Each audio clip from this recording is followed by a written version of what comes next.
네,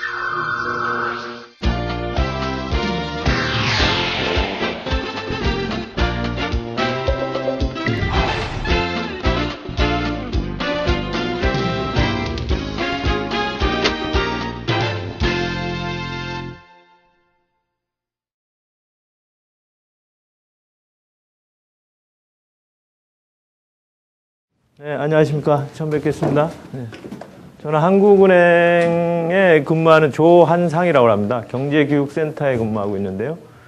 저희가 그 한양사이버대학교로부터 그 요청을 받아가지고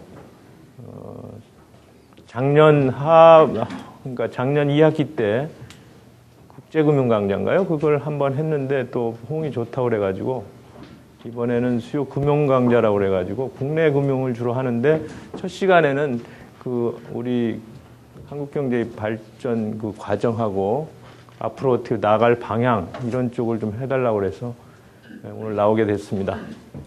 반갑습니다, 여러분들 만나서. 예. 네. 그래서 결국 우리 경제의 현재, 과거, 현재, 미래를 이제 오늘 좀 살펴보는 시간이 되겠는데요.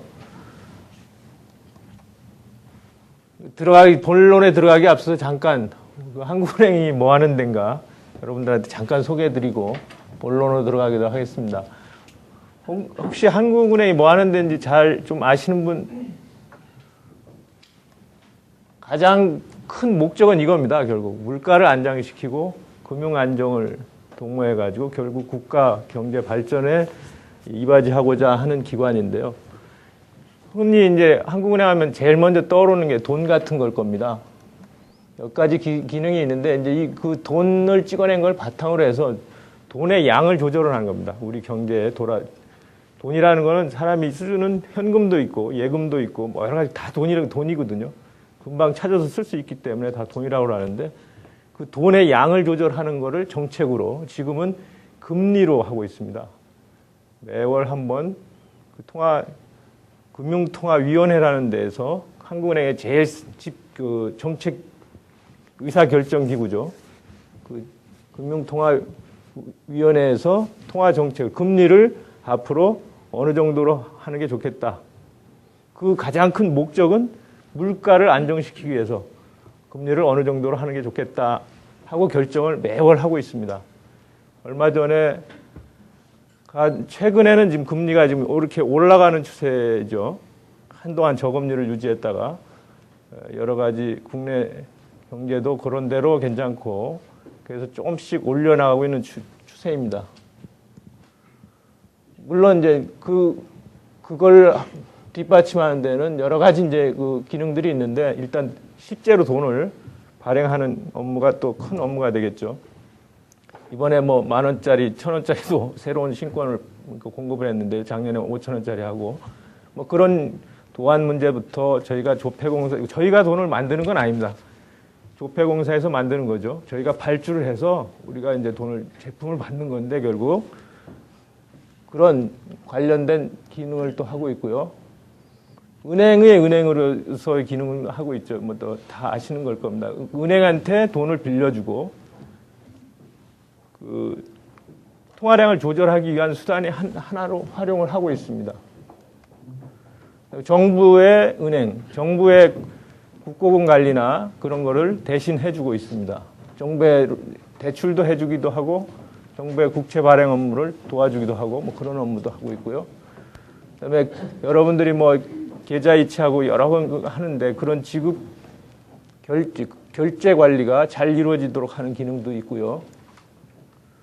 그다음에 외환 보유액이 우리나라가 지금 세계 5위인데 어마어마한 외환이 지금 쌓여 있습니다. IMF 때는 거의 바닥이 났었다가 지금 2,000억 불 이상으로 상당히 쌓여 있는데 그 외환 보유액을 운용을 하기도 합니다. 외국에 이제 다시 투자하고 그런 업무를 하고 있죠. 경제교육은 뭐 제가 있는 곳인데 이런 큰 일들을 가장 큰 일이 이제 물가 안정을 위한 통화 정책인데 이런 걸 바탕으로 해서 다 하는 거죠. 하려면은 이 조사 연구로 뒷받침하지 않으면 안 됩니다. 항상 우리 경제를 워치하고 어디가 문제가 있고 어디가 지금 잘 되고 있고 어디가 덜 되고 있고 이런 걸 하려면 거의 이제 통계로 뒷받침이 되죠. 뭐 온만 그 시장을 다 돌아다닐 수는 없는 거 아닙니까? 여러분들이 하는 기업도 하시는 분도 있을 거고 그럴 텐데 하나하나의 기업을 다 이렇게 볼 수는 없을 것이고 그걸 되게 이렇게 다 통계로 모아서 그거를 거시 통계라고도 하는데요. 그 애그리게이트 된 거 그런 통계들을 보면서 아니면 그 통계들을 이루는 세부 하부 단위 그 하나하나 아이템까지 봐가면서 그 판단을 하게 되는 겁니다. 이 지금 우리 경제가 전체적으로 잘 돌아가고 있는 거냐 뭐 그런 판단을 하도록 뒷받침하고 그런 것들이 이제 있으니까 쌓이니까 이제 또 국민들의 어떤 이 통화 정책에 대한 그 이해나 이런 걸 얻고 그 공감대를 형성하기 위해서 저희가 이렇게 나와서 직접 교육도 하고 학교 뭐 초중고등학교 또 뭐 군대까지 이렇게 가고 있습니다. 맛배기로 한번 말씀을 드린 거고요. 이런 건 뭐 돈에 관련된 얘기인데 크게 해당은 없을 겁니다. 그냥 한번 봐주시는 거로 뭐 이렇게 돈을 소중히 다루는 것도 나라 경제에 큰 도움이 됩니다. 자, 그럼 본론으로 들어가겠습니다. 한국 경제의 발전과 전략이라는 주제인데요. 첫 번째로 한국 경제 발전 과정을 보고 그다음에 그동안의 성과, 그다음에 그게 국제적으로 어느 정도 위상이 있는지 그런 걸 한번 살펴본 다음에 지금 급격하게 이렇게 변화하고 있는 대내 환경 변화, 요거를 몇 가지로 이렇게 나눠서 정리해 드리겠습니다. 그리고 앞으로 나아갈 발전 전략에 대해서도 몇 가지 한 대여섯 가지로 요약해서 설명을 해 드리겠습니다. 그다음에 맺은말로 이렇게 해보도록 하겠습니다. 좀 주제가 좀 딱딱하고 어떤 면은 또 뭐 옛날 얘기도 있고 또 그렇게 할 텐데 잘 그 생소한 게 있으시다면 또 물어보실 게 있으다면 그 중간중간이라도 아무 때라도 이렇게 말씀을 해주시면 거기에 적절한 대답을 해드리면서 이렇게 강의를 진행하도록 하겠습니다. 먼저 한국 경제의 발전 과정을 보겠습니다. 시대별로 좀 나눠서 볼 필요가 있습니다. 한번 화면을 봐주시죠. 60년대 이전 이런 모습이었다는데 첫 번째 그림은 50년대 수원 안양간의 신장로가 이랬답니다. 저도 50년대 출생은 했습니다만 이 정도 모습까지는 거의 못 본 것 같고요. 하여튼 감회가 뭐 이런 시골 가면 이런 풍경을 가끔 봤던 것 같아요. 이쪽은 지금 코엑스 앞에랍니다. 옛날에 이렇게 불과 50년 전입니다. 자, 60년에 우리나라가 1인당 소득, 흔히 이제 국가의 그 국력을 평가할 때 국력은 전체 경제 규모로도 평가하기도 하고 인구가 있으니까 인구가 큰 나라들은 인구로 또 나눠서 봐야 되니까 흔히 이제 세계적으로 1인당 국민소득이라는 걸 보고 있는데요. 다 아시겠죠? 뭐 1인당 GNP라고도 하고요. 최근에는 그걸 소득 개념으로 바꿔서 GNI라는 개념을 많이 쓰는데 80불이었습니다. 80불이면 뭐 1,000원이라고 해도 8만 원인데 한 사람의 1년 동안 8만 원 갖고 먹고 살았다는 얘기인데 물론 물가 수준이나 환율이 과거와는 다릅니다만은 감히 이제 한번 이렇게 생각을 해보실 필요가 있습니다. 세계 최빈국 중에 하나고 아시아에서는 필리핀보다 못 사는 나라였어요. 그래서 필리핀만큼만 됐으면 좋겠다. 그런 게 박정희 대통령이 처음에 꿈이었다고 돼요. 진짜인지 아닌지는 모르지만 필리핀만큼이라도 됐으면 좋겠다. 그런 생각을 했었다고 그래요. 당시는 농업국가였죠, 우리나라가. 전체 인구의 60%가 농업에 종사하고 이게 80불밖에 안 되니까 그 전쟁 이후에 또 황폐했었기 때문에 외국 원조에 의존하는 그런 경제였습니다. 그 80불이니까 말이죠. 거의 뭐 그 과거 60년대 이후는 어느 나라나 마찬가지였다고 그래요. 우리나라는 그랬지만 그 더 정확히 말씀드리면 그 세계 경제사로 보면 산업혁명이 일어나기 전까지는 대부분의 나라가 이제 그랬다고 그래요. 경제 성장이라는 개념이 이제 나타난 것은 그 산업화가 산업혁명에 의해서 급속도로 진전되면서 국가별로 이제 많이 속도의 차이가 있으니까 성장인 개념이라는 게 뭐 나오고, 우리가 이제 상대적으로 이렇게 못 살다 보니까 그 성장을 위해서 정부 주도에 의해서 이제 개발을 하기 시작하죠. 60년대에서 80년대 아주 집중적으로 이제 개발 시대인데, 그야말로 크게 특징을 보면 이 성장의 엔진이라고 볼 수 있는데요. 저임금, 그다음에 외자 도입, 보호주의, 이거에 의해서 성장을 한 겁니다. 거기엔 또 강력하게 정부가 주도로 하는, 그 정부가 수출을 막 장려해서 수출하면 지원금을 막 주고, 그런 여러 가지 정책을 드라이브를 한 거죠, 한마디로. 성장의 엔진은 결국 우리나라 국민의 그 저임금이면서도 질은 좋은 이런 노동력이 있었고요. 그다음에 그렇게 근면한 가운데 국민들이 저축하고 또 밖에서는 외자를 들어오고, 그리고 또 세계 환경이 이렇게 늦게 가는 나라들도 성장을 할 수 있도록 이렇게 많이 도와줬어요. 딱 장벽을 막고, 우리나라는 딴 나라 제품을 외국 자동차 못 들어오게 하고 우리 거를 이제 만들면 우리 거 쓰게 한다든지 죄송합니다. 그런 이제 보호주의를 어느 정도 용납을 했던 시대입니다. 그래서 이게 가능했던 거죠. 그래서 뭐 자화자찬인지 모르지만 한강의 기적을 달성한 겁니다. 80년대 주로 했던 정책은 이제 공업화 정책인데요. 처음에 60년대 초반에는 수입 대체 산업을, 우리가 수입을 자꾸 하다 보니까 수입을 대체해야 되겠다, 우리 손으로 만들어야 되겠다. 그것으로 대표적인 품목들이 시멘트, 비료 등 이런 것들을 했어요. 그러다가 이제 수입 대체에 그치지 않고 우리도 만들어서 이제 수출을 해야 되겠다.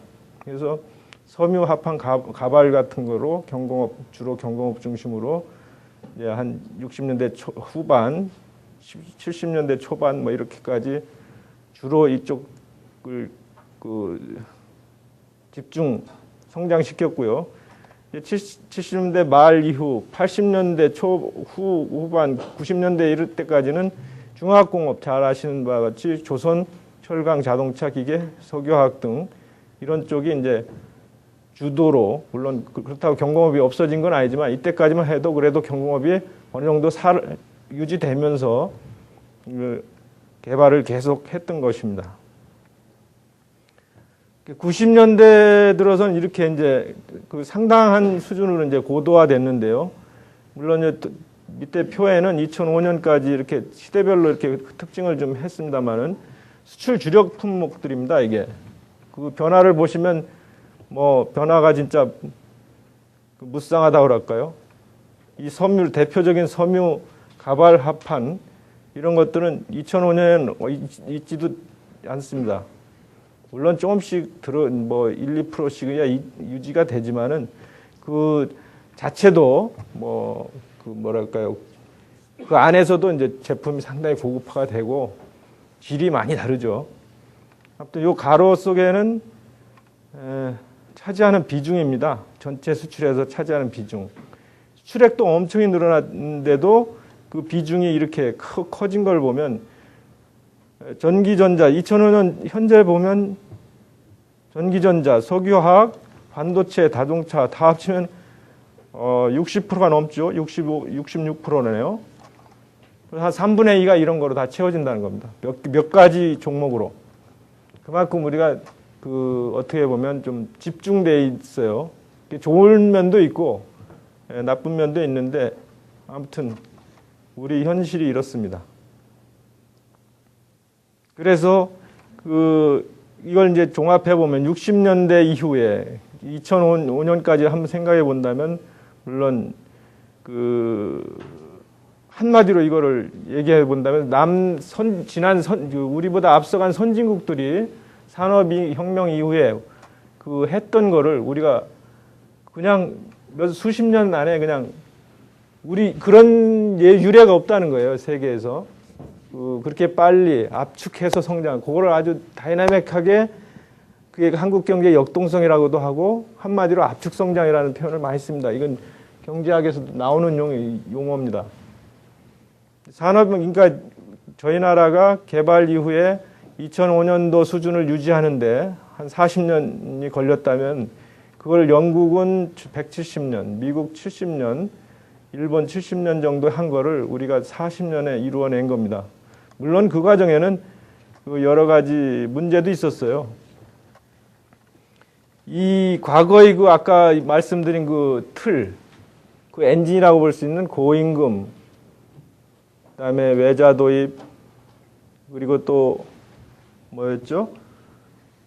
보호주의, 이런 게 90년대 중반 이후부터는 서서히 한꺼번에 된 것도 있고 서서히 하여튼 바뀝니다. 저임금은 고임금으로 바뀌기 시작했고, 보호주의는 개방주의로 다. 선진국들이 너나 같이 경쟁하자고 이렇게 그런 시대로 바뀌고, 잘 알다시피 정부도 그런 프레임 하에서는 정부도 막 일방적으로 지원을 못 합니다. 보조금을 주지 못하도록 세계 다자간 협자 WTO 체제에서는 그렇게 못하도록 돼 있습니다. 정부 보조금을 주면 제재를 가할 수 있도록 그렇게 국제 협약을 맺어가지고, 그런 체제하에서는 결국 그런 과거에 했던 과거의 프레임으로 가다가 위기가 닥친 것이, 총체적으로 위기가 닥친 것이 외환위기라고 볼 수 있어요. 겉으로는 우리나라가 달러를 방어하기 위해서 자꾸 달러를 방어하기 위해서 달러 값을 외국에서 자꾸 빚 갚으라고 하니까 내주다 보니까 달러가 없어서 위기가 온 거로 돼 있지만, 그렇게 되기까지는 최종 결과는 그거지만 그렇게 가기까지는 그런 우리 경제를 유지해 오던 아까 말씀드린 그런 세 가지 큰 틀을 유지할 수 없었던 벽에 부딪힌 거다, 그렇게 평가를 할 수 있어요. 그래서 외환위기가 왔고 또 구조조정을 엄청나게 했죠. 구조조정은 4대 구조조정이라고 몇 가지 했었는데, 그 중에서도 가장 큰 것이 기업들이 빚 지고는 안 된다 해가지고 부채 비율을 대폭 낮추고, 그러니까 인력 구조조정도 많이 하게 됐죠. 많은 기업들이 도산을 하고 또 외국에 판 것도 좀 꽤 있고 그렇죠. 아무튼 이런 우여곡절을 겪으면서도 압축 성장을 성공해냈습니다. 요 그림은 연세가 좀 드신 분들도 있으신데 쭉 그냥 요약을 한번 해본 겁니다. 그동안에 있었던 좋은 것도 있고 나쁜 것도 있는데, 우리에게 기회도 됐던 것도 있고 우리가 주도해서 한 것도 있고, 이런 1, 2차 석유 파동 같은 건 큰 위기였죠. 그런 노사분규가 매일 수건이 이렇게 일어났던 거, 이런 체제들 한번 요약을 해본 겁니다. 하여튼 이런 우여곡절을 겪으면서도 경제는 튼튼하게, 평균 성장률 보십시오. 이게 평균 성장입니다. 매년 이렇게 성장을 해낼 수 있다는 것이 참 우리나라만이 세계 유일이라고 하니까, 경제학에서 경제 산하, 경제 발전사를 연구하시는 분들은 아주 이걸 대단히 고무적인, 우리나라 하여튼 연구 대상으로 많이 삼고 있습니다. 아무튼 그런데 잘 보시면 숫자가 조금씩 내려가요. 이때는 좀 특이했지만 이게 국제 환경이 엄청 좋았습니다. 3조 호황에 우리나라 자체적으로도 이제 88 올림픽을 준비하면서 건설이나 이런 거를 많이 했기 때문에 숫자가 좀 중간에 좀 높아졌습니다만은 크게 보면 이렇게 쭉 내려가는 추세예요. 2000년대는 지금 땡땡을 해놨는데 아직 계속 진행 중이라 그런 거고요. 2001년부터 2005년까지 5년 동안 2001년부터 6년까지 그걸 평균하면 지금은 4.5 정도밖에 안 됩니다. 보통 뭐 그래서 여기서 이제 지금 화면은 없습니다만은 한 가지 경제 용어를 말씀드리면 잠재 성장률이라는 게 있어요. 그 잠재가 이제 포텐셜이를 그렇게 번역을 했는데 포텐셜 그로스 레이트죠. 잠재 성장률. 그게 이제 그 나라의 경제 실력이다. 그렇게 보통 이제 줄여서 이렇게 얘기할 수 있는 거죠. 그 나라의 자원, 노동력, 자본, 기술 이런 걸 이용해서 인프레 없이 어떤 나쁜 게 인프레지 않습니까? 경제 인프레가 되면 성장 하나 많아요. 그걸 다 까먹는 거니까. 인프레가 없이 달성할 수 있는 최대 성장률을 잠재 성장률이라고 합니다. 근데 잠재 성장률이라는 게 대부분 사실 이 평균에 가까워요.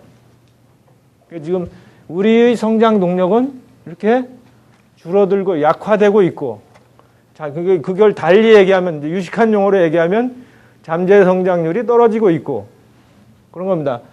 어쩔 수 없는 현상이기도 해요. 이게 나라 규모가 커지면 처음에 저축하기나 돈 불어나는 것도 마찬가지 아니에요? 10만 원 저축했는데 그 다음 달에 또 10만 원 하면 그거는 2배, 100% 늘어나는 거 아닙니까? 근데 나중에 20만 원에서 30만 원 늘어나는 거는 30%밖에 안 되죠. 40만 원에서 50만 원 늘어나는 건 25%입니다.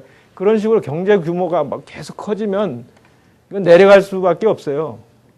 근데 이제 그게 결국 속도의 문제겠죠. 이제 얼마큼 빨리 내려가고 나라별로 그 차이가 있을 수 있겠죠. 그래서 가능하면 이게 잠재 성장률이라는 게 평균 성장률이 좀 급격하게 떨어지는 걸 방지하려는 게 경제 정책의 이제 큰 목표이기도 하고 그렇습니다. 여기가 좀 옆으로 샜는데 뭐 이런 거를 가지고도 그런 것도 설명이 가능합니다.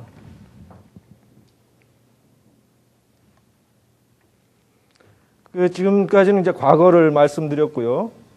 그래서 이제 현재를 한번 되돌아보겠습니다. 현재의 모습을 한번 그 양적인 지표로서 현재는 어느 정도인가를 보고 그것이 이제 국제적으로 비교해서 한번 살펴보도록 하겠습니다. 먼저 경제 규모는 45년 동안 지금 그 국내 총생산 이건 명목 개념입니다. 명목 GDP가 약 400배, 1인당 국민소득은 약 200배 증가했습니다. 결국 인구는 그 사이에 2배밖에 안 늘어났다는 얘기겠죠. 1인당이니까요. 물론 잠시 착각했습니다. 여기에는 그 인구 문제가 있고 또 하나가 있습니다. 환율이 끼어 들어가는데 환율 얘기를 제가 안 드렸는데 인구는 뭐 크게 2배까지 차이는 안 날 겁니다.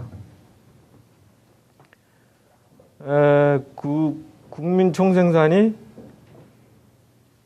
1년에 우리 국민 전체가 번 돈이 20억 달러밖에 안 됐는데 60년에 2000년에는 거의 8천 달러. 오늘 2006년 통계도 나왔습니다만은 아무튼 거의 400배.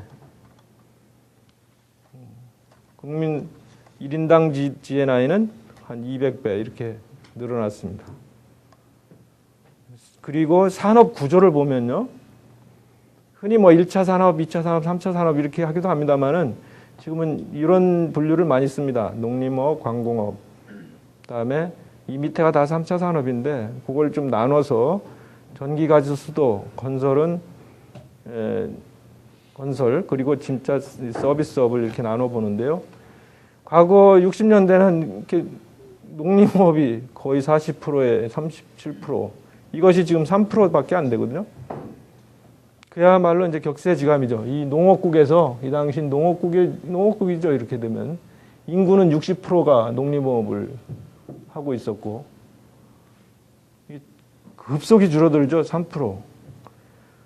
관공업이 획기적으로 늘어났다가 더 2000년에는 더 있었다 조금 지금 줄고 있는 추세고요.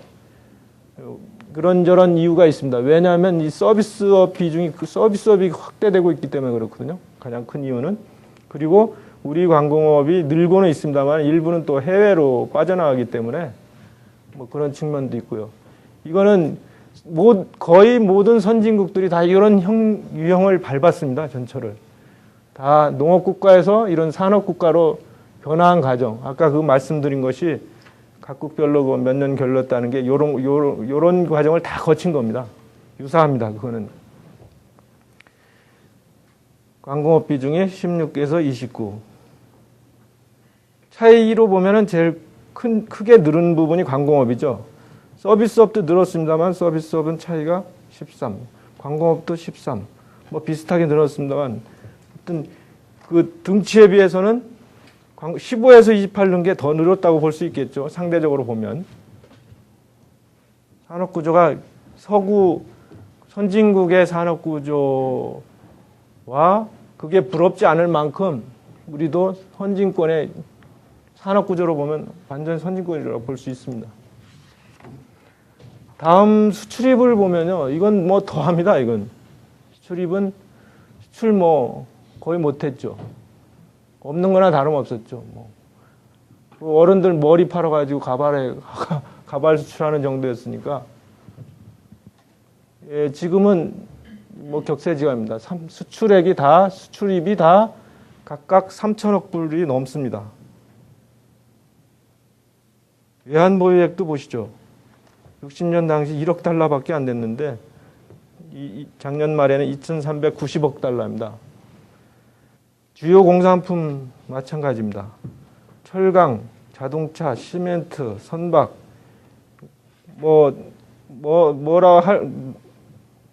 누구라 할 것도 없이 다 생산량의 변동이 기하급수적으로 늘었습니다.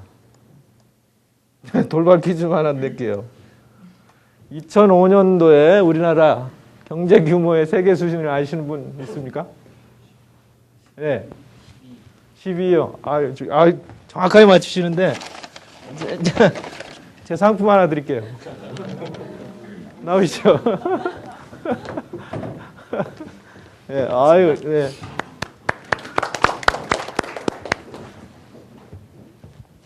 바로 해답이 뒤에 나옵니다. 좀 맞죠? 12위입니다. 물론 12위 세계가 한 190국가 된다고 그래요. 12위면 엄청난 거죠. 대단히 그 앞에 들어가는 겁니다. 물론 덩치로 보면 미국 1위, 미국의 한 16배, 16분의 1 정도 됩니다. 차이는 엄청나게 1등하고 게임이 안 되긴 하지만 순위로 이렇습니다. 이게 오늘 통계가 나왔던데 2006년에는 8,874로 늘어났어요. 각국이 다 늘겠지만 순위는 큰 변동이 없을 거로 생각이 됩니다. 아직 국제 비교 통계는 아직 2006년이 안 나왔는데 그냥 이렇게 기억해 주시면 되겠습니다. 1인당 국민소득을 한번 봐보죠. 1인당 국민소득은 이제 인구 차이가 있기 때문에 순위가 좀 상당히 밀립니다. 보통 이게 1인당 국민소득은 명목을 많이 보는데 빨간 거 보시면 49위. 미국도 아까 덩치로는 경제 규모로는 1위였지만 1인당으로 보면 이렇게 순위가 좀 바뀝니다. 왜냐하면 그 소국들이 많이 있거든요. 무슨 아랍에미레이트 공화국인지 그런 5.1달러로 막 벌어진 나라가 인구 얼마 안 되면은 국민소득이 높습니다. 그런 소국들이 많이 들어가기 때문에 아까 그 국가 전체 경제 규모에 비해서는 이렇게 순위는 낮아지는데 아무튼 190국가 중에서 이 정도면 최상위는 아니어도 상위 그룹이다. 이렇게 얘기를 할 수 있는 거죠. 그게 이제 시대 변화를 한번 한 걸 보겠습니다. 똑같이 60년에서 시작해서 2005년까지 변동한 거를 한번 비교해 본 겁니다. 아까 60년 우리 시작할 때 필리핀만큼만 됐으면 좋겠다고 했었다고 말씀드렸습니다만은 필리핀도 13배 늘어나는데 비교가 안 되죠. 우린 200배 늘어났으니까. 불과 45년 만에 이루는 거고, 이 16,000달러 이걸 계산해 보면 하루에 한 사람이 한 5만 원 정도 버는 꼴입니다. 여러분들도 평균이니까 평균이니까 한 10만 원 정도 내가 하루에 벌 가치가 있다 이렇게 자부심을 가져도 큰 문제가 아닐 겁니다. 근데 또 하나 비교를 하면은 190 국가 중에 3분의 1은 아직도 1인당 국민소득이 400불이 미만이고, 그런 나라가 3분의 1이나 된다고 그래요. 그 400불 수준이 결국 하루에 1,000원 버는 거거든요.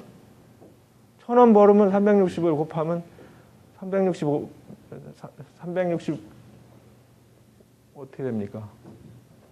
아무튼 계산상 그렇습니다. 하루에 1,000원 꼴 버는 것이 1년 국민소득 따져보면 한 365, 400불 가량 된다 이렇게 볼 수 있는 겁니다. 그런 나라가 세계의 3분의 1이나 된다는 거는 뭐 그런 걸 비교해 보더라도 뭐 우리의 위상을 잘 짐작을 해 보실 수 있습니다. 수출입 마찬가지입니다. 수출입도 10위입니다. 우연의 일치인지 모르지만, 근데 물론 수출은 경제 규모는 미국이 1위인데 수출은 독일이 더 1위입니다. 그만큼 수출은 기술이 바탕이 돼야 되거든요. 어떻게 보면 여러 가지 기술이 있겠지만 원초 기술, 원천 기술은 아직도 독일이 뭐 늙은 유럽 경제라고 하지만 아직도 건재하다는 뜻입니다. 이런 걸 보시면. 중국이 엄청나게 약진해서 지금 수출이 세계 3위까지 올라왔습니다. 수입도 뭐 거의 비슷한데, 수입은 미국이 이렇게 자기는 수출을 한 것보다 수입을 엄청나게 해서 지금 뭐 글로벌 임밸런스를 여기 명확하게 나타나죠. 달러와 약세의 주범이 되고, 이게 터지는 순간에 세계가 문제가 되고 그러는 겁니다. 대부분의 나라가 이렇게 요게 차가 이제 수출입 차고 상품 수지라고 하는 건데요. 이거를 가급적이면 균형으로 유지하는 것이 국가 정책 목표입니다. 이게 좀 발전하려고 하는 나라는 약간의 흑자를 유지해야 되는 것이 발전의 어떤 동력이 되기 때문에, 그 흑자가 난 것이 다시 국내에서 투자로 연결되고, 처음엔 기업이 돈을 벌지만 그것이 그 기업이 고용한 그 근로자들한테 월급으로 나가고 이렇게 해서 순환이 되는 거 아닙니까? 그렇게 하기 위해서 약간의 흑자가 좀 바람직하다는 건데, 대부분 나라는 그걸 그렇게 유지하려고 하고 있습니다. 그런데 미국은 이렇게 적자로 계속 다 자기 나라 돈이니까 세계 기축통화니까 미국만이 할 수 있는 유일한 어떻게 보면 권리라고 볼 수 있는 거죠. 개별 산업 지표도 그렇습니다. 이거 잘 그래도 정리를 해봤는데요. 조선 단연 1위입니다. 이건 뭐 오늘 신문에 뭐 중국이 뭐 조금 앞질렀다고 하는데, 그거는 한두 달, 올해 들어와서 한두 달 수주를 그렇게 했다는 거거든요. 우리보다 좀 더 했다는 건데, 그것도 따지고 보면 그 배도 이게 뭐 천차만별이거든요. 그 아주 고부가가치 배, 비싼 배가 있습니다. 잘 만들기 어려운 배. 그게 이제 액화 천연가스라고 하나요? LNG를 나르는 배 같은 거는 아주 특수 기술이 필요하거든요. LNG선 같은 거는 우리나라에 거의 전 세계 물량이 주문 들어오는, 그리고 그 일감이 뭐 한 4년분이 밀려 있다고 할 정도로 우리나라가 단연 1위고, 최근 이제 그 싼 배를 중심으로 해서 뭐 중국이 올해 들어서 한 수주를 우리보다 더 했다고 그래요. 2위가 일본인데 일본하고 차이가 꽤 나죠. 그래도 3위가 중국입니다. 이 조선은. 반도체는 전체로는 세계 3위인데, 반도체 중에서 이제 D램 부분, 이게 이제 좀 D램은 아주 뭐라 그럴까요? 대량 생산을 할 수 있다고 그러대요. 삼성전자가 주로 하고 있는 이 D램 쪽. LG나 뭐 이런 쪽에서 하는 이 하이닉스 이런 데서 하는 것이 세계 1위입니다. 자동차 철강은 세계 5위입니다. 다음은 뭐 이런 것도 한번 넣어봤는데요. 뭐 크게 중요한 것 같지는 않고 R&D 투자 이런 건 그래도 좀 적은 편이고요. 상대적으로 외환 보유액은 그 중국, 일본, 러시아, 대만 다음으로 우리나라가 세계에서 제일 높습니다. 많이 갖고 있습니다. 세계 5위입니다. 뭐 이런 거 말고 이제 이거는 이제 국제 비교를 이렇게 해서 한 거고요. 우리 경제가 튼튼하나 안 하나 하는 거는 또 이제 다른 측면에서 볼 수 있는데 그것이 이제 거시경제 삼박자라고 세 마리 토끼라고도 하는데 그 성장 국제수지, 성장 물가 국제수지를 보통 봅니다. 성장률이 제대로 뭐 국민들이 먹고 살 정도로 유지가 되느냐, 국제수지가 어느 정도 균형 내지 흑자를 유지하고 있느냐, 물가는 안정돼 있느냐, 그거를 이제 가지고도 평가를 하고 이렇게 국제 비교로도 평가를 하는데 그 외에 이제 그 아까 말씀드린 그 세 가지 지표, 성장 물가 국제수지 외에 이제 또 보는 것들이 이제 중요한 통계가 이제 외환 보유액 같은 것들을 보고 그 나라 경제가 건실하냐 안 하냐를 판단하는데 좋은 지표거든요. 그래서 외환 보유액을 한번 넣어봤습니다.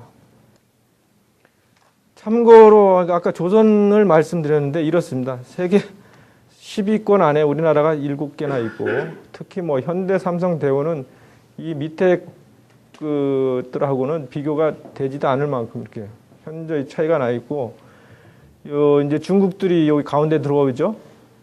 이것들이 이제 커지면 언젠가는 이것도 역전이 되겠죠. 그럴 수밖에 없는 겁니다. 산업 발전의 역사가 우리가 이제 외국 거를 그렇게 따라가듯이 중국이 또 따라오고 있고 중국 외에 또 여러 나라들이 그 나라들도 우리처럼 이제 경제 발전을 해야 되겠다고 기치를 낸 마당에는 언젠간 그렇게 됐지만 가급적이면 그걸 늦추고자 하는 것이 이제 우리의 전략이 돼야 되겠죠. 이따 뒤에 말씀드릴 발전 전략하고도 좀 연관이 되는 얘기들입니다. 그러면 이제 큰 단원, 세 번째 단원으로 앞으로를 대비하기 위해서 발전 전략 가기 전에 지금 현재인데 이것도요. 지금까지 이제 현재 우리 위치를 이제 알았는데 이게 이제 우리 경제를 둘러싸인 그 환경들이 어떻게 변화할 건가, 현재 어떻게 변하고 있는가, 앞으로 예상되는 변화는 또 어떤 건가, 이걸 봐야 앞으로 어떻게 대응하고 발전시켜야 됐다는 걸 연결이 될 테니까 현재 그리고 앞으로 가까운 장래에 변화할 예상을 한번 해보겠습니다. 크게 이제 5가지로 요약을 해봤는데요. 크게 보면 뭐 이 세계화에 다 연결된다고 볼 수도 있고요. 요 고령화 빼고는요. 고령화는 그야말로 국내 문제니까요. 다양히 연결이 돼 있습니다. 그리고 아까 말씀드린 그 이 세계화로 인해서 그 성장의 엔진이 저임금 뭐 이렇게 했던 그 엔진이 90년대 후반부터 이렇게 바뀌기 시작했습니다만은 이게 더 가속화되는 겁니다. 그런 것들이 한번 정리했는데요. 한번 살펴보도록 하죠.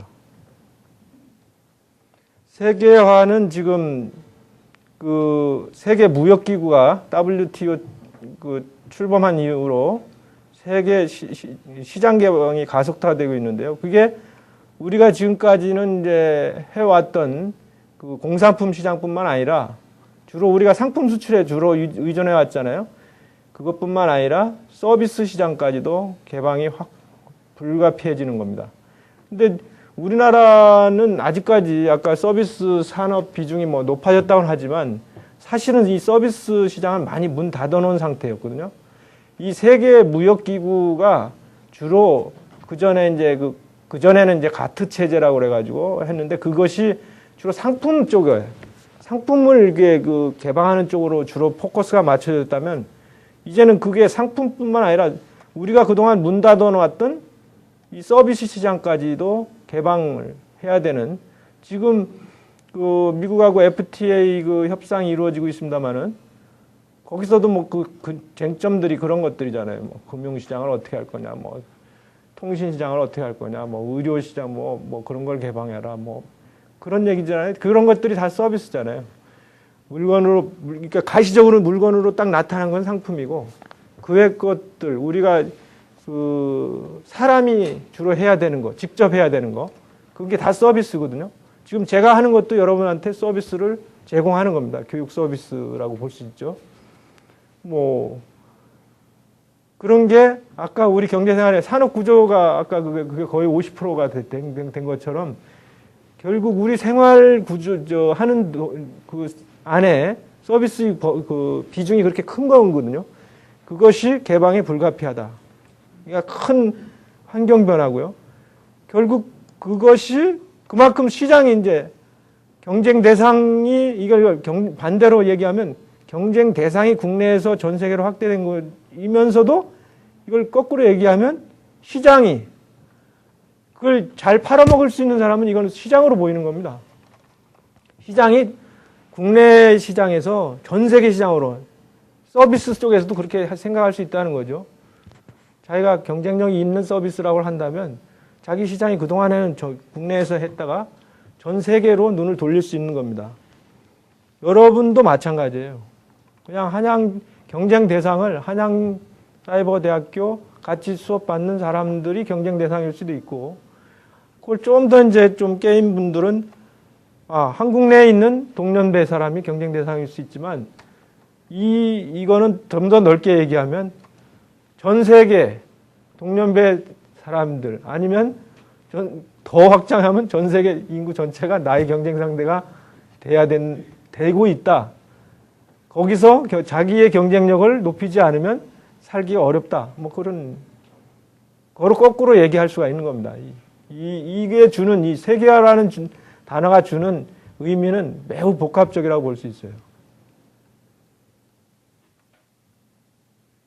결국 아까 말씀드린 뭐 저임금은 고임금으로 바뀔 수밖에 없고, 세계화 되니까 서로 문을 열어놓으니까 뒤에 나오겠습니다만은 우리보다 더 싼 나라가 있잖아요. 임금이. 그쪽으로 기업 공장이 나가고 있잖아요. 더 이상 여기서 우리나라에서는 싼 임금으로 할 수 있는 기업은 발을 못 붙인다. 그게 환경인 거예요. 그런 환경에서 이제 어떻게 대응을 해야 되는가, 이제 여러분들도 뭐 많이 고민이 되시고 많이 생각을 했겠습니다만은 한번 같이 이렇게 생각을 해보는 기회로 삼을 수 있을 것 같아요. 크게 이제 보면 이런 환경 하에서는 정부가 보호주의를 할 수가 없죠. 그리고 과거에는 막 금융도 정부에서 어느 부문 수출을 많이 하도록 하기 위해서 수출 부문으로 막 금융을 공급해주고 그렇게 했다면 지금 그걸 할 수가 없습니다. 보조금을 줄 수도 없고 어느 부문으로 대출 많이 하면 그게 특혜라고 그래가지고 무역 보복 조치를 받습니다. 뭐 그런저런 여러 가지 것들이 이제 문제가 되고 있죠.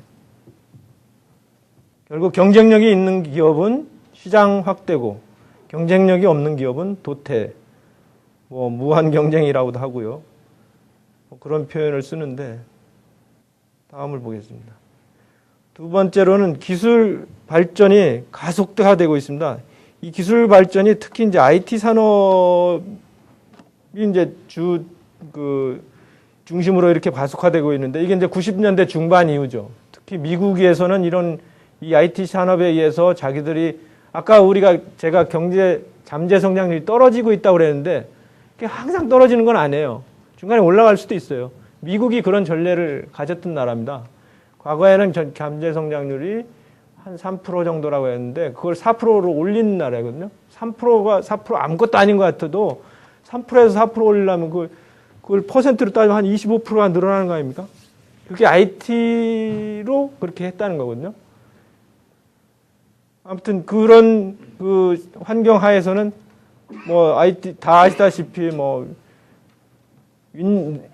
위너가 모든 걸 독점하는 이런 승자 독점의 특성이 있는데 그렇게 발전을 하고 있고요. 이런 것들이 결국 생산 설비나 서비스 사업이 해외 이전을 굉장히 용이하게 할 수 있는 거죠. 어디 가서나 할 수 있으니까요.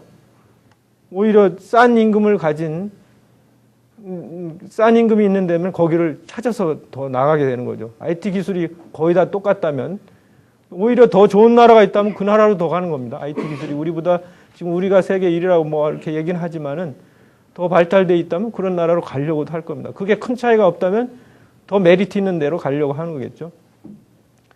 그리고 IT 산업은 특성이 기술 지갑적이어서 생산만큼 또 고용이 안 늡니다. 이게 뒤에 말씀드릴 거하고도 연관이 되는데 결국 뭐 고용 없는 성장 뭐 이런 얘기가 성장은 되는데도 이게 워낙 IT가 기술 집약적으로 사람을 안 쓰고도 이뤄낼 수 있는 거기 때문에 이 고용이 고기술 인력은 고용이 많이 되지만 그야말로 그 경쟁력이 없는 그런 인력들은 취업하기가 굉장히 어려워지는 그런 특성을 가지게 되는 겁니다.